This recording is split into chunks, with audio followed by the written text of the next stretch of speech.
During the afternoon of August 31st, 1939, German forces made their final preparations for the invasion of Poland. Air crews studied their targets. Tanks moved to their assault positions. Then, in the early hours of September the 1st, German soldiers dressed in Polish uniforms attacked a radio station on the German side of the border, leaving behind some bodies.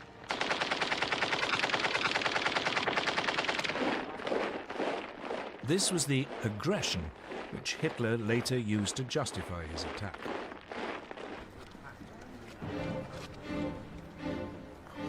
At 8 that morning, German troops pushed aside the Polish frontier barriers and mobile forces raced forward.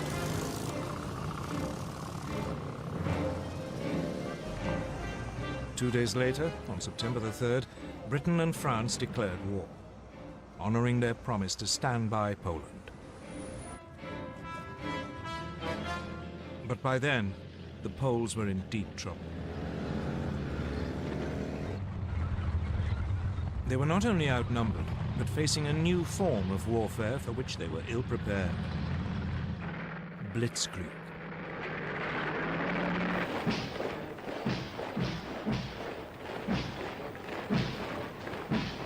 In 1939, the German army consisted of 1.5 million men. Its elite were the panzers, tanks, 6 armored divisions and 4 light divisions intended for reconnaissance, a total of 2,400 tanks.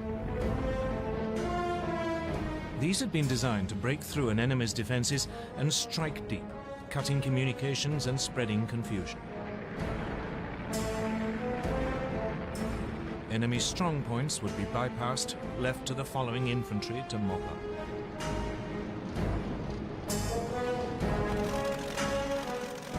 The new German Air Force, the Luftwaffe, was also designed for blitzkrieg. It had 2,500 aircraft lined up against the Poles. The most notorious was the Junkers Ju-87 Stuka dive bomber. It was a form of flying artillery, making pinpoint attacks in support of the fast-moving ground forces. The Poles could muster just 600 planes. On the ground, it was just as bad. Poland's army was just 500,000 strong. It had only 880 tanks. It even had 11 brigades of cavalry, lances and horses against armor. But it wasn't just numbers that gave the Germans their advantage. They used their panzers in a radically new way, as separate, hard-striking units. The Polish tanks were dispersed to support their infantry. The Poles' task had been made even more difficult by the German takeover of Czechoslovakia. The west of the country, including the capital Warsaw, was now surrounded on 3 sides by German-controlled territory. This geographical advantage was essential to Germany's grand plan. The task of the first thrust of the tanks was to create an initial breakthrough. But actually winning the war depended on deep pincer movements designed to surround and crush the enemy. These would come from Army Group North under General Fedor von Bock. He would launch 2 thrusts from northeast Germany and East Prussia. Army Group South under General Gerd von Rundstedt would launch 2 more from Silesia and Slovakia. The aim would be for the pincers to meet near Warsaw and Brest-Litovsk.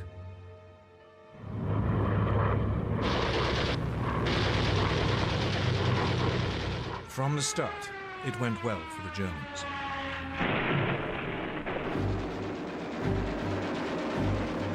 The Polish Air Force was effectively eliminated within the first 2 days.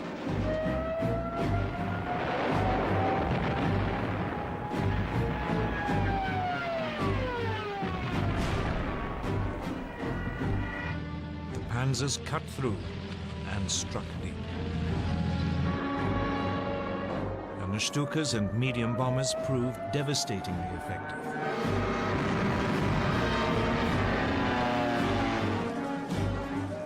The Poles were sliced apart, pinned into pockets which yielded vast numbers of prisoners.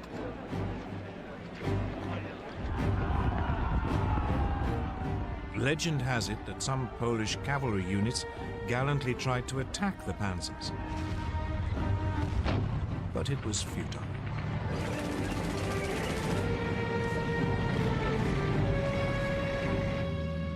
They were just brushed aside.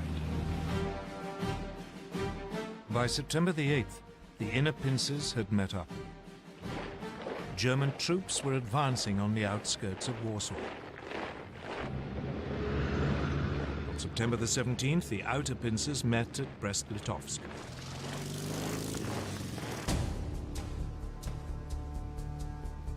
On the same day, Soviet forces crossed the eastern Polish frontier as part of the agreement reached between Hitler and Stalin in the Nazi-Soviet pact. The Polish army was now in full retreat, its government fleeing abroad. Warsaw, however, fought on.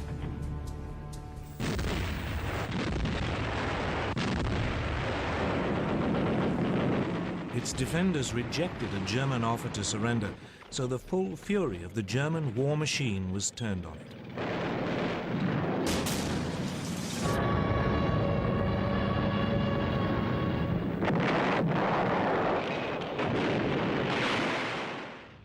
Watching it all was Adolf Hitler, who had followed close behind his conquering army.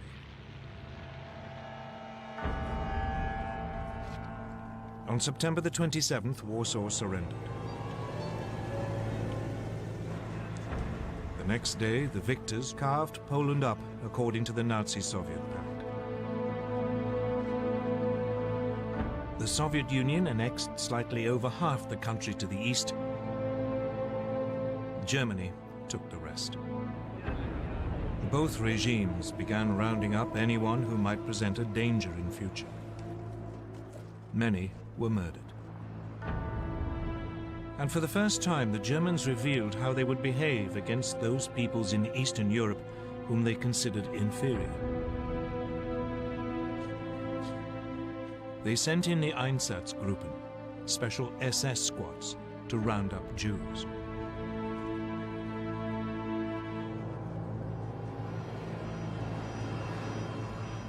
Most were forced into ghettos in the major cities, where they would be starved to death. Others were executed on the spot.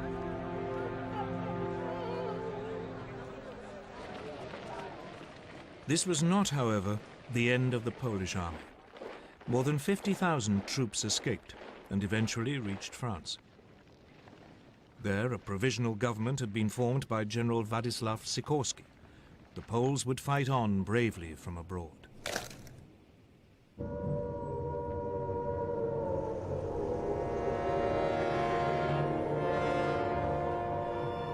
In Britain, the air raid sirens had sounded within minutes of Prime Minister Neville Chamberlain's announcement that hostilities had begun.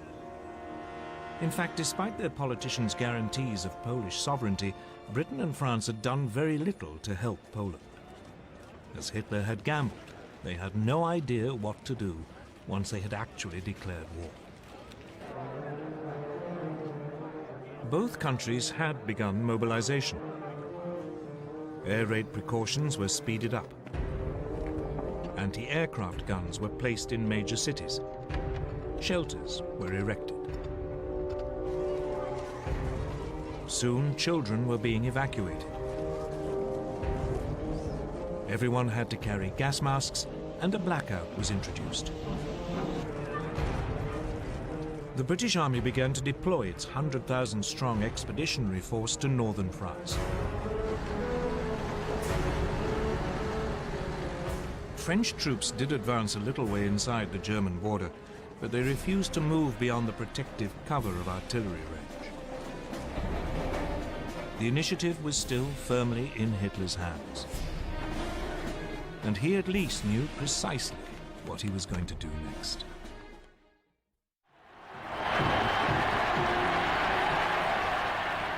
The Blitzkrieg against Poland had been a stunning success for Adolf Hitler.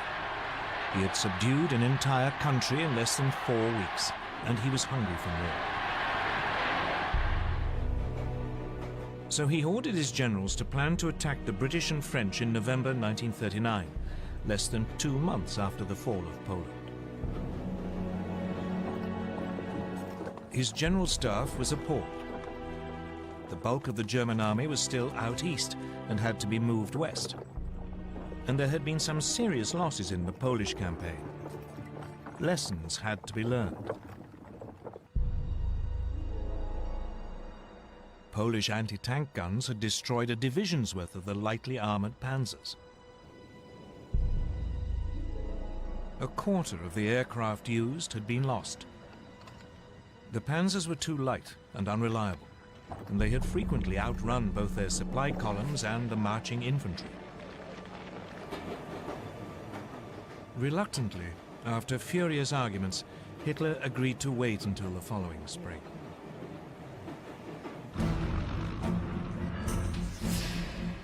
Meanwhile, his enemies were also learning lessons.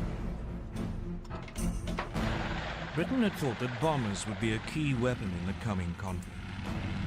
But when on September the 4th, Britain's Royal Air Force made a daylight raid on German shipping, 7 of the 30 bombers were shot down. It soon became clear that this wasn't a one-off misfortune. In some raids, over half the aircraft were lost. British bombers just weren't up to the job. So the RAF switched to night raids, and they decided to drop not bombs but leaflets, so as not to provoke retaliation.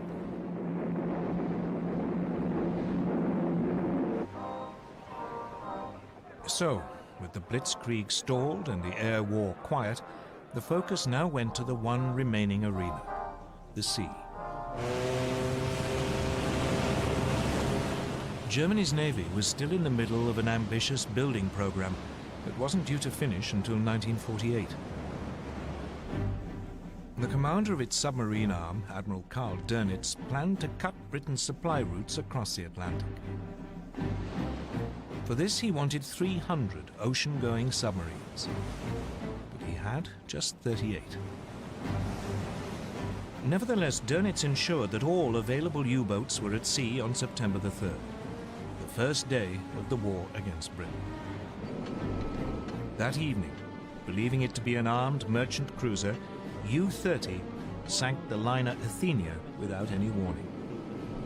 – 112 lives were lost, including 26 American citizens. The Royal Navy dwarfed its German counterpart. It had 12 battleships. Germany had none. It had 5 aircraft carriers. Germany, again, had none. So after the Athenia, Britain declared a total blockade of German ports. But for all its size, the Royal Navy had too few escort vessels. Many merchant ships had to sail alone. And by the end of 1939, more than 100 had been sunk. It quickly became apparent that the British had woefully underestimated the submarine threat. On September the 17th, U-29 sank the British aircraft carrier Courageous.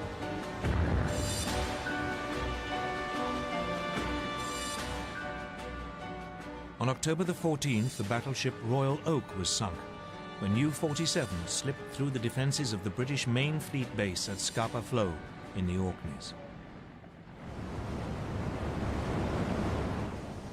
Meanwhile, Germany's small surface fleet had also been unleashed against the sea lanes. In the North Sea, the battle cruisers Scharnhorst and Gneisenau intercepted a convoy on November the 22nd.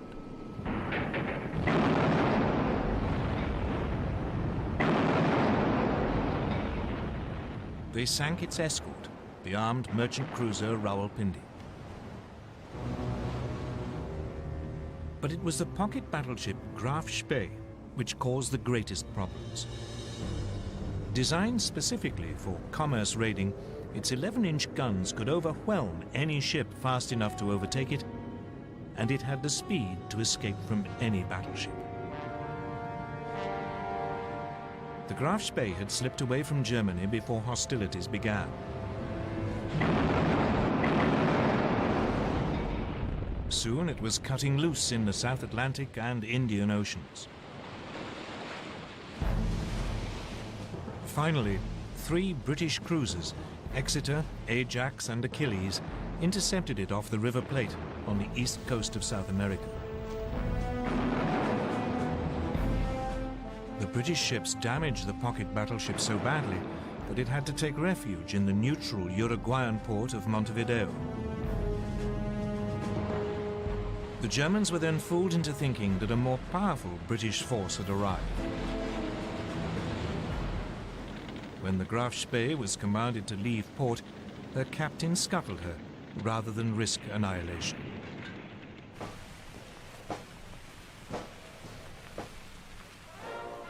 Back home, the Royal Navy crews were feted as heroes. But this was just about the only obvious success enjoyed by the British or French armed forces during the winter of 1939. Though the British did enjoy one secret victory in the technological war, which was to prove vital.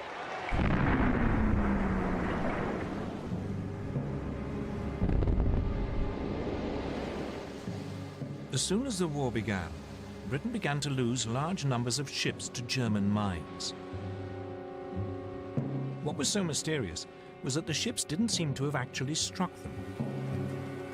The mines had simply exploded as the ships passed nearby. Then, on the night of November the 22nd, 1939, a German plane was spotted dropping a mine at low tide in the Thames estuary. Disarmed and rescued from the mud, the mine was found to be set off by the magnetic signature of a ship passing close by.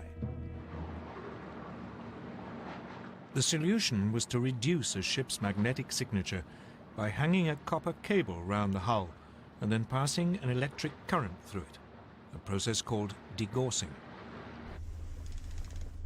Once degaussing was applied to all ships, the danger from the magnetic mine was massively reduced.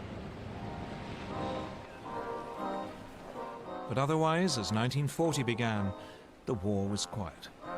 The two sides did little during the winter except to patrol, train, and try to keep warm, for it was a particularly cold one. An American journalist called it the Phony War. For the Germans, it was the Sitzkrieg.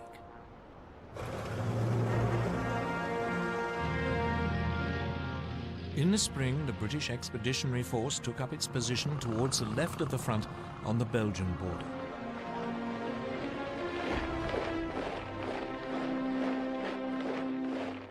But it was dwarfed by its French ally. France had some 100 divisions along the Belgian and German frontiers, or in reserve nearby. This imbalance meant that the British commander, Lord Gort, had to go along with the ideas of the French general Maurice Gamelin. And these were entirely defensive. French hopes were pinned on the massive ramparts of the Maginot Line. A series of fortifications, it ran from Switzerland to Belgium along the French-German border. The Maginot Line was considered to be completely impassable and would ensure that French territory remained safe. But otherwise, the Allies had no idea of how actually to defeat Germany. Instead, they brought up their forces and prepared for a repeat of World War I. They would blockade Germany to sap its strength, and they would dig in, ready to grind down the assault which they knew must come. None of their commanders seemed to consider that the Germans might have totally different ideas, or that the next moves might come in a completely different arena. Scandinavia.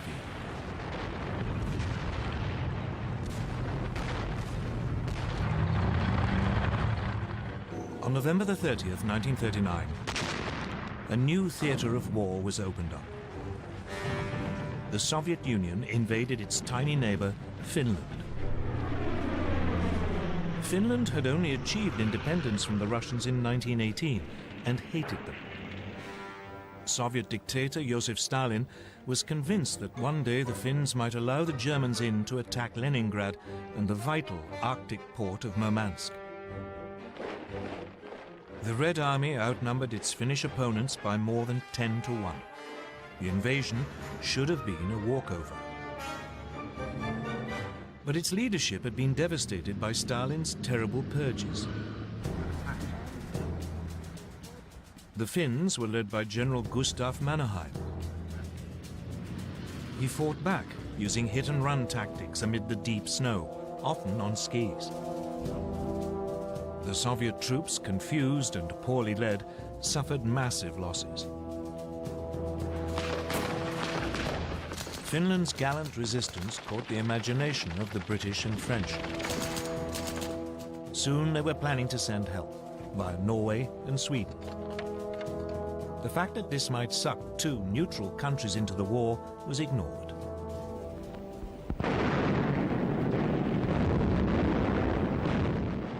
But a renewed Soviet offensive at the beginning of February broke the Finnish defensive line. In early March, the Finns had to cede territory to Stalin. By now, Hitler too had become interested in Scandinavia. The Nazi war machine relied on iron ore from Sweden. In the winter months, the only way it could get to Germany was via the Norwegian port of Narvik. If the Allies landed in Norway, this vital supply could be cut off.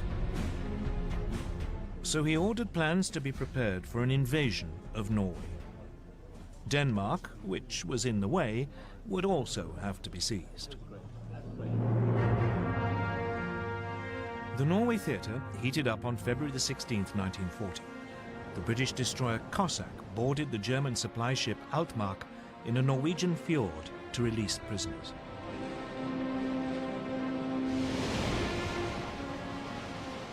Then, on April the 9th, German troops began landing at 5 ports: Oslo, Kristiansand, Bergen, Trondheim, and Narvik. At the same time, men of their newly formed German parachute division seized Stavanger and Oslo airfields.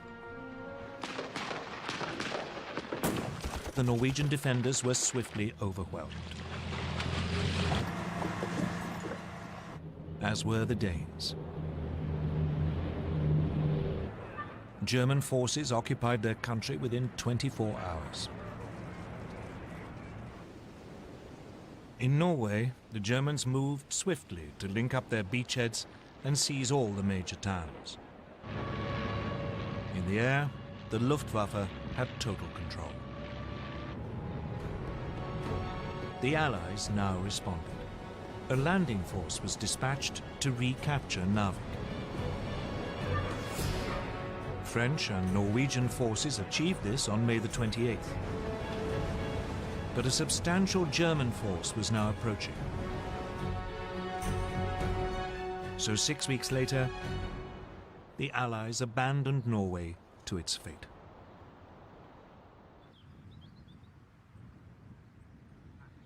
Hitler had spent most of that winter and spring at his country retreat, the Berghof in southern Bavaria.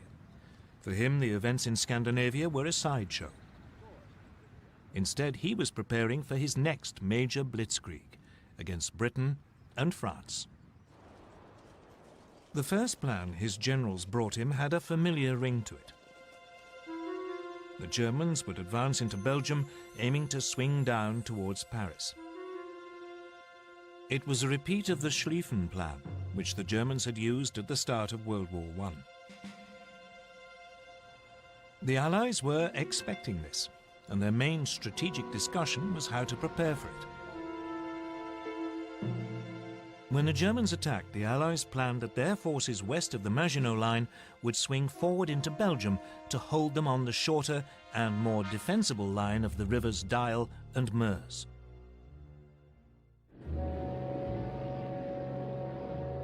Then, on January the 10th, 1940, a German liaison aircraft lost its way and crashed in Belgium. A copy of the German plan was found.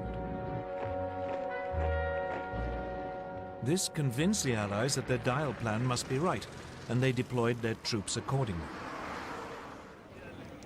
Unfortunately, the same event made the Germans alter their ideas entirely.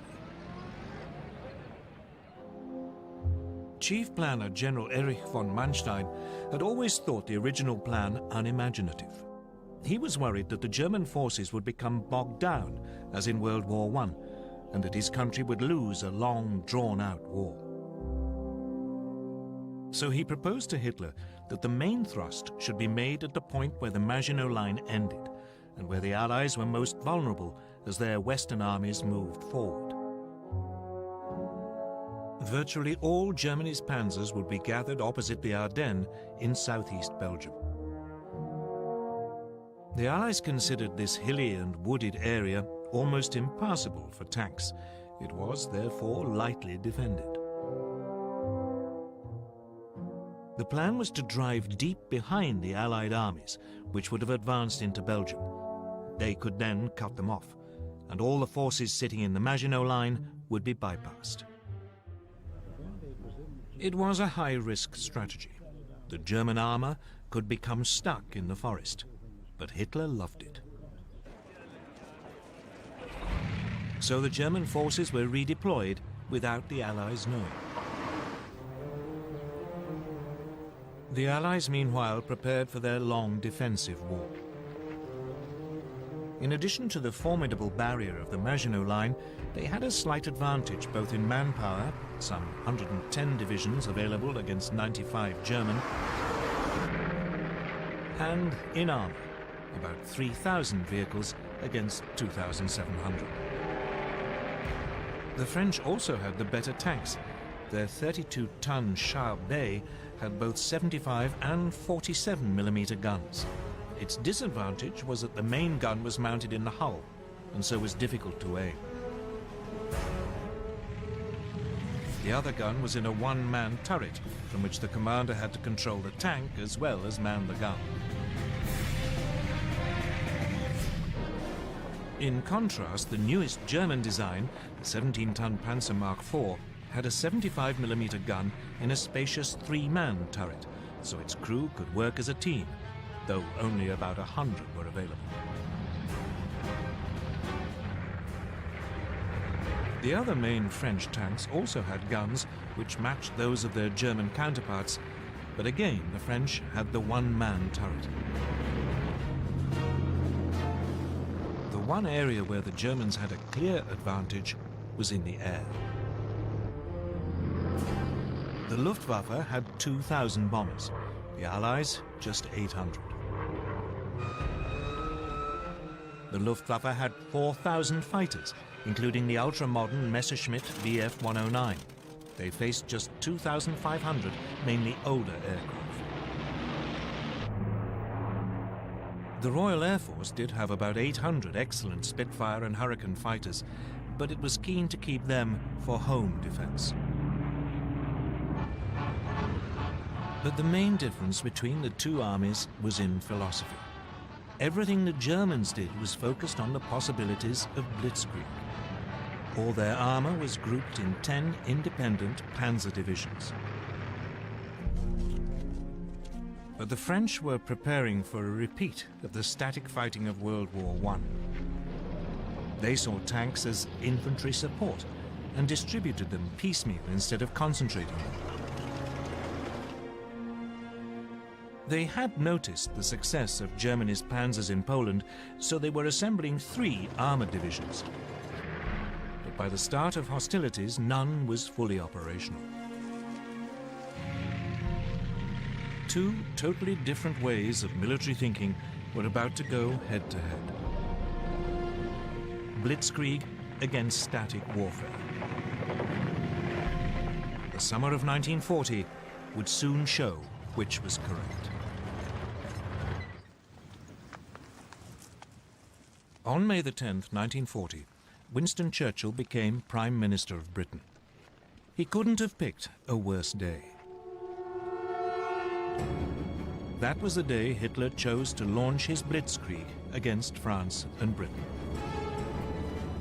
At dawn, a whole German airborne division parachuted into Holland to seize bridges and airfields. Simultaneously, the massive Belgian fortress of Eben-Emael was assaulted.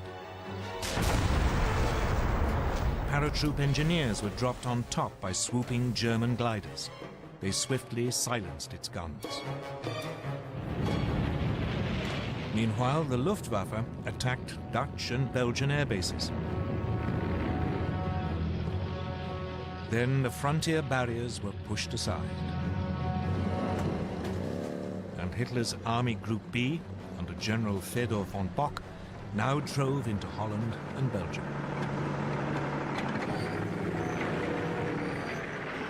As planned, the French and British armies along the Belgian border moved forward to their new defensive line along the Dyle and Meuse rivers.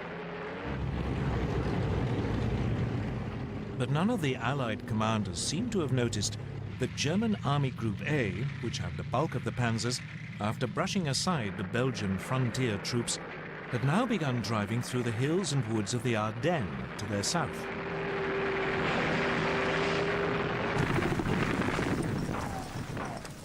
Meanwhile, the Germans were pushing rapidly through Holland.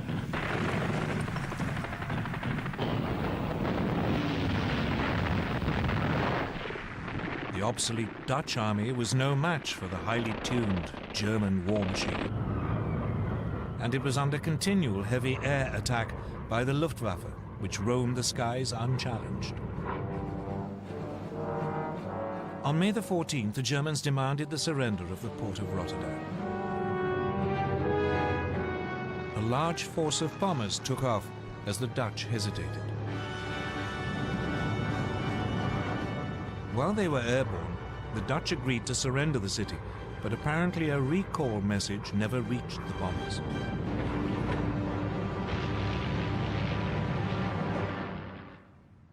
Rotterdam was devastated. The Dutch capitulated the next day.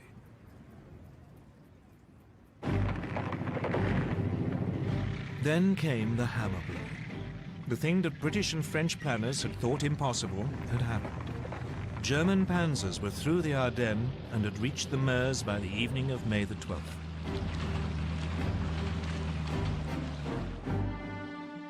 Among the first to arrive at Sedan, well north of the Maginot Line, were the men of the 19th Panzer Corps, commanded by General Heinz Guderian, fresh from the triumphs in Poland.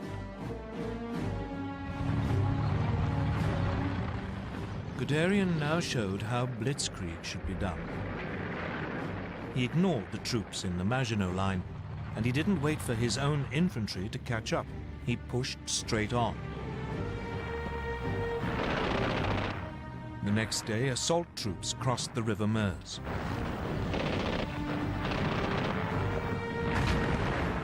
Engineers began building bridges for the armor while under heavy French fire.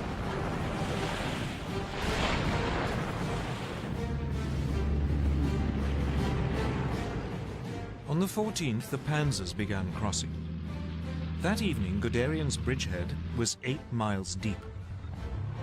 The French troops, stuck in the Maginot Line, were too immobile to intervene. Allied bombers made despairing attempts to destroy the German bridges.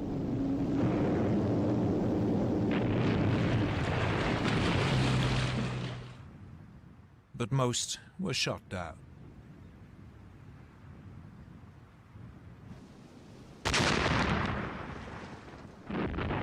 All the while, German artillery pounded the French defenses while the Stukas screamed in.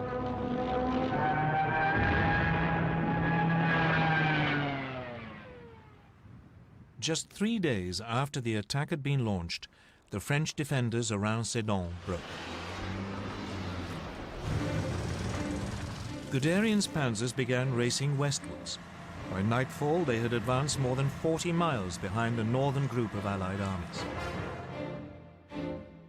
These had been holding firm on the Dial line, but now the French Supreme Commander, General Gamelin, realized that they were about to be encircled. He ordered them to fall back. This sudden decision to withdraw bewildered the Allied troops, who had no idea what was going on behind them. As they fell back, they were hindered by a growing flood of refugees clogging the roads. That day, the French Prime Minister Paul Reynaud phoned Churchill. He said, "We are beaten. We have lost the battle." But for all the brilliance of the Blitzkrieg, the Germans were vulnerable. As the panzers raced westwards, they created an ever longer corridor just a few miles wide. The Allies realized that this was open to counterattack. The bulk of the German army was still totally dependent on horsepower or its own feet for transport, so the gap between the rampaging panzers and the follow-up infantry grew with every hour. On May the 17th, Colonel Charles de Gaulle, commander of one of the newly formed French armored divisions, made the first of 2 attempts to cut through the German line near Crécy. But the cumbersome French command system meant that units were sent into battle piecemeal, not in a coordinated thrust.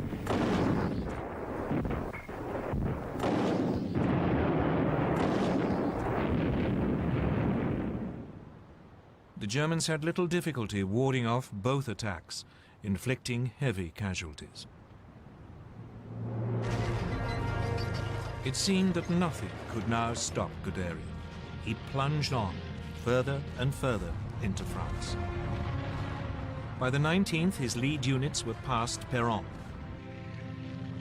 On the 20th, in an extraordinary 56-mile dash, Amiens had been taken by lunchtime. Abbeville, just 14 miles from the English Channel, was seized by 9 that evening. And at midnight, a battalion of the 2nd Panzer Division reached the coast at Noyelles. The Germans had split the Allied front in 2. Everything now depended on whether they could defend this long, thin corridor, or whether the Allies could successfully counterattack.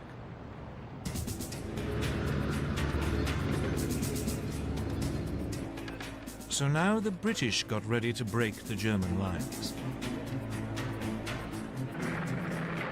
On May the 21st, 2 armored battalions prepared to launch an attack south of Arras. The British tanks were even more unsuited to fast-moving armored warfare than the French. Their most effective machine, the Matilda II, had been designed for infantry support. Though well-armored, it was slow and undergunned.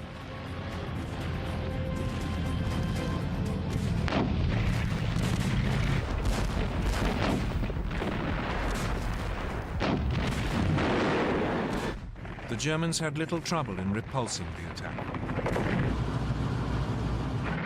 But it did have an effect. By now, the German High Command were becoming worried by their extended lines of communication. So, for the time being, driving south into the rest of France was put on hold until the infantry had caught up. The priority was to turn north and eliminate the British Expeditionary Force and the French First Army fighting beside it. On May the 22nd, Guderian and the panzers began their attack to destroy the Allied armies. These were now pulling back to the ports of Boulogne, Calais, and Dunkirk, but they were trapped. On May the 23rd, General Alan Brooke, commander of British II Corps, wrote, "Nothing but a miracle can save the British Expeditionary Force." 2 days later, the Germans seized Boulogne.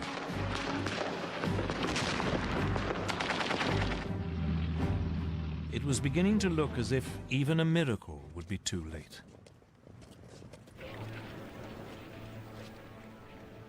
May the 25th, 1940. The situation of the British Expeditionary Force and the French First Army was desperate. The port of Boulogne had been overrun. German troops had isolated Calais. The British were being forced back to the port of Dunkirk. Lord Gort, the British commander, advised his government that the only hope of saving even a fraction of his troops was to organize an evacuation by sea. But as the dive bombers screamed down and the panzers were poised for the final assault, evacuation seemed a forlorn hope. The British anticipated that Dunkirk would be overrun within a day. But unknown to the British, Hitler and the German High Command had made a decision which was to save them from total annihilation. The Germans were only too aware that their panzer crews were exhausted and their machines needed urgent repairs. Those attacks by de Gaulle and the British may have failed, but they have shown very clearly how vulnerable the German lines of communication were. This was the great weakness of blitzkrieg. So the High Command made a fateful decision. It decided to stop the panzers' advance to save them from further damage and wait for the infantry to come up. Only then would the Allied pocket around Dunkirk be eliminated. So the blitzkrieg was halted and the panzers lay idle. They would not advance for 2 days, just enough to buy the British in particular a little time to prepare.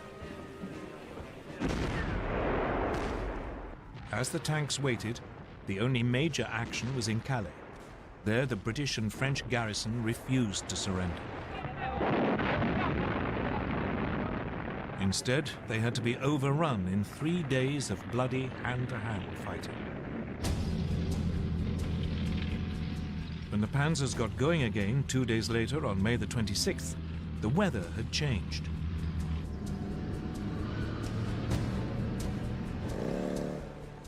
The Germans became bogged down in the heavy rain, again giving the Allies more time. So it was that at 7:57 p.m. on May the 26th, Vice Admiral Bertram Ramsay, flag officer commanding Dover, received a signal that he was to put Operation Dynamo into action. Operation Dynamo was a plan to withdraw the British Expeditionary Force by sea. He had prepared it more in hope than expectation that it could ever be used. The following day, a makeshift fleet of destroyers, tugs, and passenger ferries crossed the English Channel. But by the end of the day, less than 8,000 of the over 300,000 troops at Dunkirk had been rescued.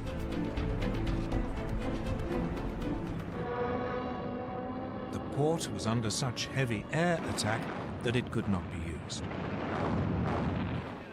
And the ships could not get in close enough to the beaches. So Ramsay now sent out a call for any boats of shallow draft that were over 30 feet long. Hundreds of cabin cruisers, fishing boats and barges were gathered from harbours all over southern England and sent across the Channel, often crewed by their civilian owners. The little ships worked on the beaches of Dunkirk, ferrying troops out to the larger boats waiting to take them to safety.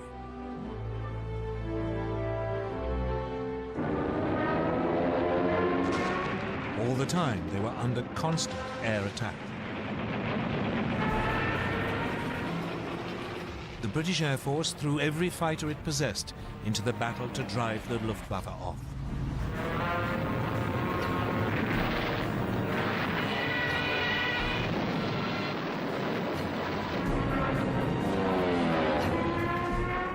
Even so, 7 French and 6 British destroyers were sunk, together with 24 smaller warships. A quarter of the 665 small boats never got home. But when the evacuation was halted on June the 4th, over 300,000 men, 41% of them French, had been rescued.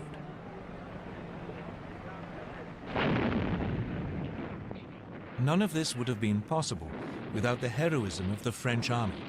It played a vital role in slowing down the German advance.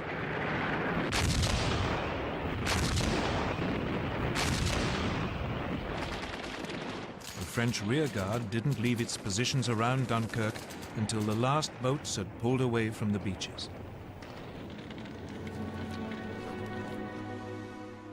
One British officer compared them to the last stand of the Spartans at Thermopylae. Even so, the British army had lost most of its heavy weapons. It wouldn't be fit to fight the Germans again for a long time. France still had to fight on, but it had lost more than half its army. Against them, the Germans had 92 divisions, including masses of armor.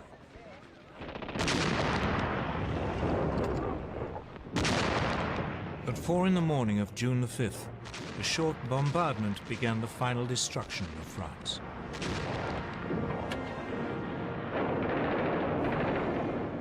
Assault troops crossed the Somme and the Aisne. At first, the French resistance was fierce, and the Germans struggled to break out of their bridgeheads.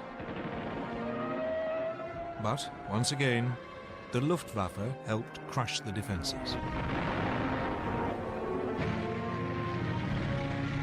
Soon the panzers were pushing south, and the trickle of surrendering French troops turned into a flood. By the 9th, the panzers had reached the River Seine, and the infantry were only a few hours behind. Once across the river, the Germans fanned out into the interior of the country.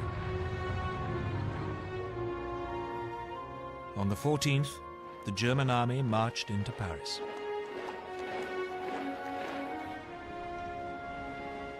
The swastika was raised on the Eiffel Tower.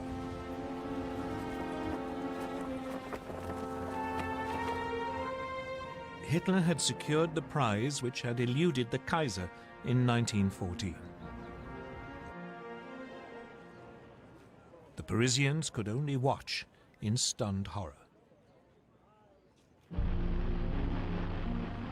Throughout the period of the French collapse, Winston Churchill paid 5 visits to France, trying to bolster French resistance. On June the 16th, he even offered Paul Reynaud a union with Britain if France stayed in the fight. But it was too late. Reynaud's cabinet rejected the proposal, and the Prime Minister resigned that evening. He was succeeded by Marshal Philippe Pétain, who immediately asked the Germans for an armistice.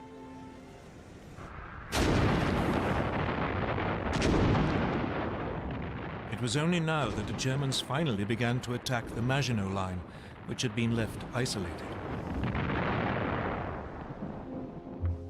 After a heavy artillery bombardment, the French defenders offered only token resistance before the German troops occupied the forts.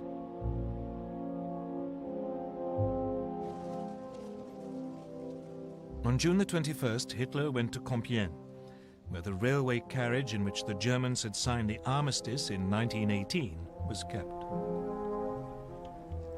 As a French delegation entered the carriage, he handed them his terms and then left. The French insisted on consulting their government, but the next day they were told that if they didn't sign immediately, the panzers would roll again. They signed, and the humiliation of France was complete.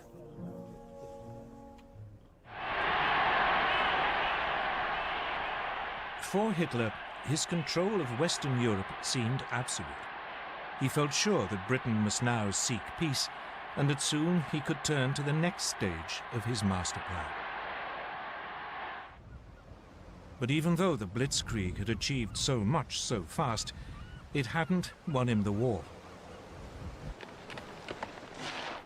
The British, battered and wounded, had escaped to fight another day.